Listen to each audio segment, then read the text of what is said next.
Plasticity, the capacity to change structure while maintaining organization, how living systems transform without losing identity. Plasticity is the range of structural changes a system can undergo while preserving its autopoietic organization. Structure, specific components, and their spatial arrangement. Organization, the pattern of relationships that defines the system as a unity. A cell encounters new nutrients. Enzyme production changes. Membrane composition shifts. Internal structures reorganize. Different structure, same autopoietic organization. Cell remains itself while adapting to new conditions. Plasticity has limits. Some structural changes maintain organization. Others destroy it. The range between minimum and maximum viable structure defines the system's plasticity. High plasticity, wide range of structural configurations compatible with the organization. The system can change extensively while remaining itself. Low plasticity, narrow range. Small structure changes disrupt organization. The system is brittle.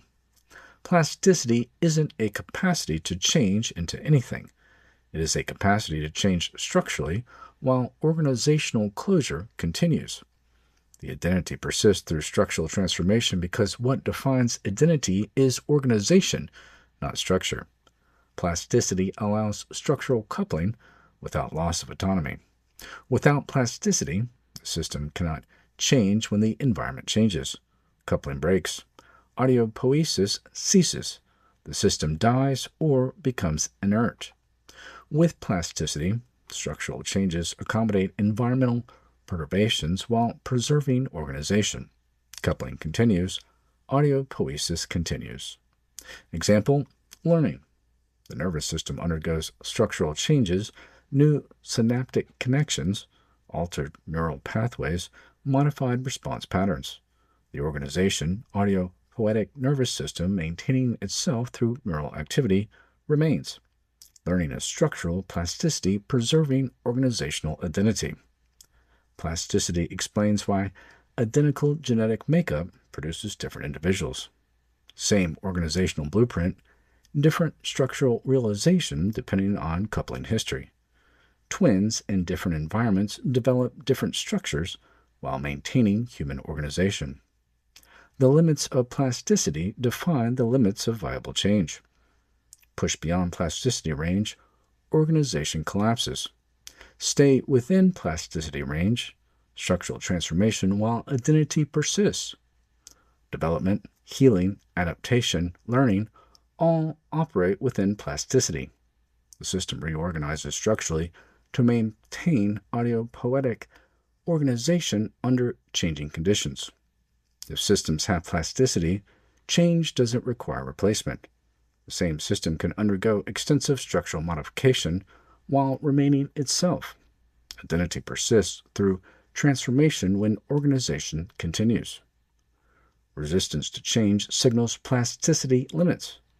When a system won't change despite perturbations, either the perturbation doesn't trigger structural change or the required change exceeds plasticity.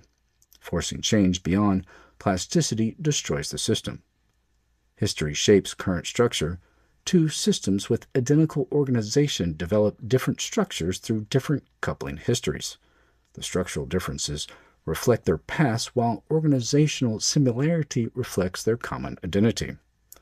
Recognition: every person, organization, ecosystem operates within plasticity range. Growth and adaptation work within limits.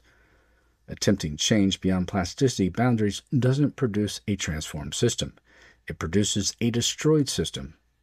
Understanding plasticity means knowing what can change without losing what matters. Plasticity, structural change within an organizational constraints. Identity remains through transformation. Life adapts by changing what can change while preserving what must continue. Structure varies, organization persists.